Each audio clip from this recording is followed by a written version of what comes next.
بیٹھے ہوئے عام شہریوں کو اسرائیل جو ہے وہ تباہ و برباد کر رہا ہے، ان کا قتل عام کر رہا ہے، ان کو کھانا نہیں دے رہا، وہاں پر بچے جو ہیں، ہزاروں بچے جو ہیں بھوک و افلاس کی وجہ سے وہ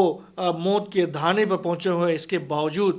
وہ فلسطینی ریاست کو نہ تو تسلیم کرنے کے لیے تیار ہے، نہ پھر حماس اور وہاں پر موجود جو فلسطینی عوام ہیں ان کو کسی صورت تسلیم کرنے کے لیے تیار ہے۔ دوسری طرف اسرائیل کے اندر سے یہ آوازیں اٹھ رہی ہیں۔ اسرائیل کے ایک سابق وزیر اعظم نے بھی یہ کہا ہے کہ حماس کو ختم کرنے کا جو اسرائیل کا جو پلان ہے، جو منصوبہ ہے، وہ ایک لا حاصل منصوبہ ہے۔ اس منصوبے میں کچھ نہیں ملنے والا۔ حماس کو ہم کسی صورت ختم نہیں کر سکتے، لہٰذا اس طرح کا سوچ ختم کرنا چاہیے ہوگا ہمیں، اور اس طرح کا سوچ ختم کرنے کے ساتھ ساتھ فلسطینیوں کے ساتھ مفاہمت کے راستے کی طرف جانا چاہیے، ورنہ پھر یہ تباہی اسی طریقے سے جاری رہے گی۔ دوسری طرف اسرائیل کی جانب سے فلسطین کے مختلف علاقوں کے اوپر جو حملوں کا سلسلہ ہے وہ اسی طریقے سے جاری ہے، اس میں کوئی کمی نہیں آئی ہے۔ گزشتہ 24 گھنٹوں کے دوران بھی اسرائیل کی جانب سے مختلف حملے کیے گئے ہیں، جس کے نتیجے میں 10 افراد شہید ہو چکے ہیں۔ گزشتہ رات ایک اسکول کے اوپر حملہ کیا گیا، جس میں جو مہاجر خواتین اور بچوں کی ایک بہت بڑی تعداد وہاں پر موجود تھی، ان کو شہید کیا گیا، جبکہ رہائشی علاقوں، مارکیٹوں، ریسٹورنٹس اور خیموں بستیوں کے اوپر اسرائیل کے مسلسل حملے جاری ہیں، جس میں عام افراد، خواتین اور بچے جو ہیں وہ شہید ہو رہے ہیں۔ یہ تو اسرائیل اور غزہ کے اندر کی صورتحال ہے۔ دوسری طرف اب امریکہ نے یمن کے اوپر حملوں کا سلسلہ کسی حد تک کم کر دیا ہے، یا ابھی درمیان میں جنگ بندی ہوئی ہے، لیکن اسرائیل کی جانب سے مسلسل حملے کیے جا رہے ہیں۔ جب تک امریکہ حملے کر رہا تھا، اسرائیل کی جانب سے حملے نہیں کیے جا رہے تھے، لیکن اب امریکہ پیچھے ہٹ گیا ہے اور اسرائیل جو ہے وہ مسلسل طور پر یمن کے اوپر حملوں کا سلسلہ اس نے جاری رکھا ہوا۔ گزشتہ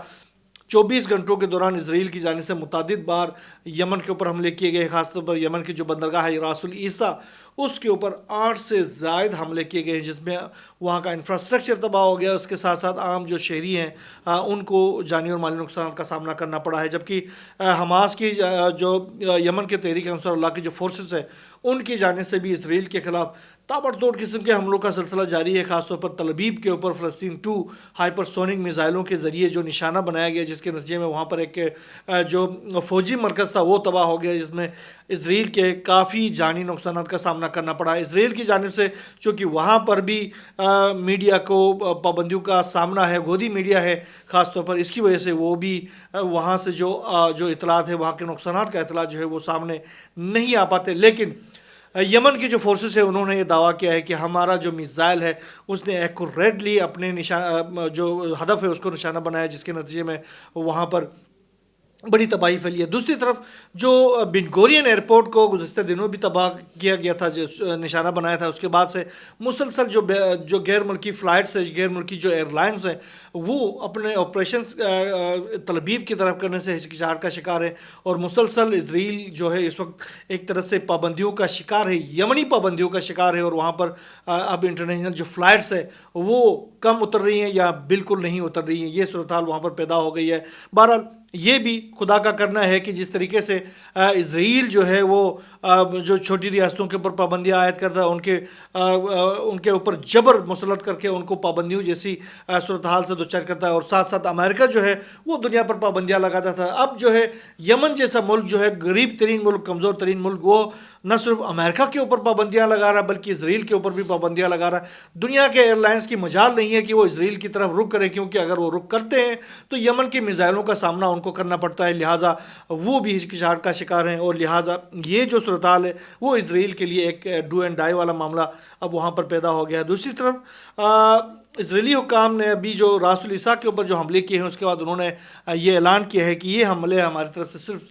خبردار کرنے کے لیے کیے گئے تھے، لیکن آگے جو حملے کریں گے وہ اصل ہمارا کام جو ہے وہ اس کے بعد شروع ہوگا، ابھی تو شروع ہوا نہیں ہے۔ لیکن یمن کی جو فورسز ہیں، انہوں نے کہا کہ جو حال ہم نے امریکہ کا کیا ہے، جو حال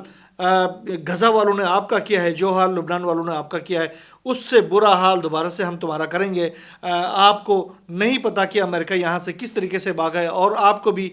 یہی سزا ہم آنے والے دنوں میں دے دیں گے۔ آپ جتنے بھی منصوبے بنائیں، ہماری طرف سے سزا آپ کو ملنے والی ہے، اور جب تک غزہ کے اوپر آپ یہ جو جارحیت کا سلسلہ ختم نہیں کرتے، ہمارے حملے اسی طرح جاری رہیں گے، چاہے آپ جو بھی کرے۔ دوسری طرف ایران اور امریکہ کے درمیان جو مذاکرات کا سلسلہ تھا وہ ویسے تو اس سے پہلے جتنے بھی جو دور ہوئے تھے وہ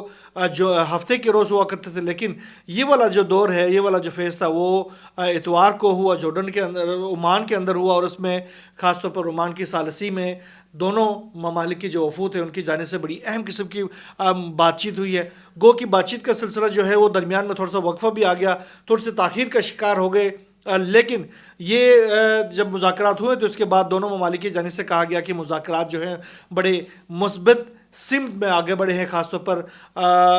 اسٹیو ویٹکوف نے یہ اعلان کیا ہے کہ ہمارے اور ایران کے درمیان جو مذاکرات ہیں وہ مثبت سمت میں آگے بڑھ رہے ہیں اور اس کے نتائج جو ہیں وہ اچھے مل رہے ہیں۔ اس سے پہلے اسٹیو ویٹکوف نے بڑی خاص قسم کی دھمکیاں دی تھی، جو کہ روایتی دھمکیاں ہم کہہ سکتے ہیں کہ اگر ایران جو ہے وہ ہمارے دیے ہوئے فریم ورک کو قبول نہیں کرتا تو پھر ایران کے ساتھ وہی کچھ کیا جائے گا جو کہ ٹرمپ نے پہلے کہا ہوا ہے۔ ٹرمپ نے ایران کو ملیامیٹ کرنے کی دھمکی دی تھی، تو سیم یہی دھمکی اب ویٹکوف بھی دہرا رہے تھے، لیکن ایران نے کہا کہ اس طرح کی کوئی دھمکی قابل قبول نہیں ہے، مذاکرات کرنا ہے تو طریقے سے مذاکرات کریں، اور مذاکرات میں باعزت طریقے سے مذاکرات ہوں گے اور ایک دوسرے کے رسپیکٹ کرتے ہوئے مذاکرات ہوں گے۔ irrational کوئی بھی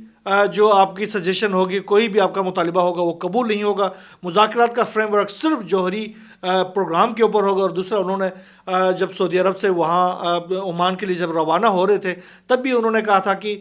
ہمارا جو ایٹمی پروگرام ہے وہ پرامن مقاصد کے لیے ہے، وہ توانائی کے مقاصد کے لیے ہے، اور ایٹم بم کو ہم حاصل کرنے کی کوئی دوڑ نہیں کر رہے، کیونکہ ایٹم بم ہمارے لحاظ سے شرعی طور پر ہم اس کو حاصل نہیں کر سکتے، لہٰذا ہم اس دوڑ میں شامل بھی نہیں ہے۔ تو دنیا کو یہ باور ہونا چاہیے کہ ایران جو ہے وہ ایٹم بم بنانے کے دوڑ میں کہیں شامل نہیں ہے، اور یہ خود ساختہ اپنے اوپر پابندی ایران نے لگائی ہوئی ہے، کیونکہ شرعی طور پر ایران نہیں سمجھتا کہ ہمیں ایٹم بم بنا کر انسانیت کو تباہی کی طرف لے کے جانا چاہیے۔ بہرحال یہ مذاکرات دونوں طرف سے جاری ہیں، اور دونوں طرف سے یہ کہا گیا ہے کہ مثبت سمت میں جاری ہیں، لیکن اسرائیل کے وزیر خارجہ جو گڈیون سار ہیں انہوں نے کہا کہ ایران ایک خطرناک ملک ہے، لہٰذا ان کو خطرناک یہ جو اسلحہ ہے وہ بھی نہیں ملنا چاہیے۔ یورینیم افزودگی کے حوالے سے انہوں نے کہا کہ ایران کی جو یورینیم افزودگی کی تنصیبات ہیں ان کو ختم کرنا چاہیے اور نئے ہتھیاروں کا حصول روک دینا چاہیے۔ یہ ایک ریجنل ان کا مطالبہ ہے جو کہ ہر دفعہ یہ دہراتے رہتے ہیں، اور ایران اس کی ایک دفعہ تردید کر چکا ہے، بھائی ہم یہ اسلحہ ہم نہیں بنا رہے، اس کے لیے آپ لوگ پرامید رہیں، ساری دنیا پرامید رہے کہ یہ اسلحہ ہم نہیں بنا رہے، جوہری ہتھیار ہمارے لیے جائز نہیں ہے، لہٰذا ہم اس کو بنانے کی کوشش بھی نہیں کر رہے، لیکن پرامن ایٹمی جو پروگرام ہے اس کا حصول ہمارا حق ہے اور اسی سے کسی صورت دستبردار نہیں ہوگا۔ یہ تمام تر صورتحال مشرق وسطی کے سناریوں میں آپ کے سامنے میں نے رکھا ہے۔ دوسری طرف اگر ہم رخ کریں جنوبی ایشیا کا، تو جنوبی ایشیا کے درمیان میں پاکستان اور بھارت کے درمیان جو ہے وہ کشیدگی کسی حد تک کم ہو گئی ہے۔ اس وقت جب ہم آپ سے یہ ولاگ شیئر کر رہے ہیں تو دونوں ممالک کے جو ڈی جی ایم اوز جو ہے وہ بات چیت کر رہے ہیں، وہ ملاقات کر رہے ہیں، تو اس کے جو نتائج جو سامنے آتے رہیں گے انشاءاللہ وہ ہم آپ سے شیئر کرتے رہیں گے۔ یہاں بس اتنا ہی، اللہ حافظ۔